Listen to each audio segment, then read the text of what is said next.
क्या कोई हम पर जादू टोना कर सकता है? एक भक्त ने प्रेमानंद महाराज से पूछा कि क्या कोई हम पर जादू टोना कर सकता है?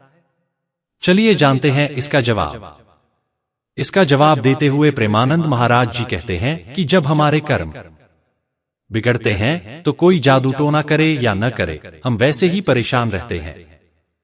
वो कहते हैं कि हमें जब दुख भोगना होता है तो हमारी बुद्धि हमें धोखा दे देती है और हमें लगता है कि किसी ने हमें कुछ कर दिया है।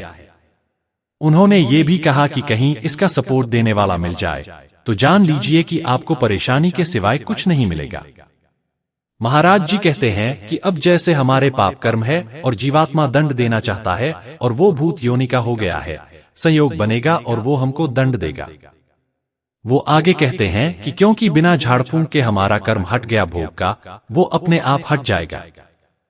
ऐसे ही रोग आ जाते हैं। महाराज जी कहते हैं कि अचानक से शरीर में रोग हो जाना या कोई एक्सीडेंट होकर अंग का अंगभंग हो जाना, ये और कोई नहीं है, ये हमारा कर्म है। प्रेमानंद महाराज जी कहते हैं कि अगर हम कर्म संभाल लें तो सब कुछ ठीक हो जाएगा।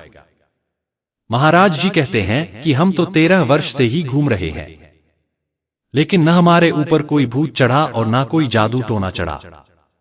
वो कहते हैं कि अपना कर्म खराब है तो हर जगह से परेशानी आएगी और कर्म अच्छा है, श्मशान में कोई भूत नहीं मिलेगा।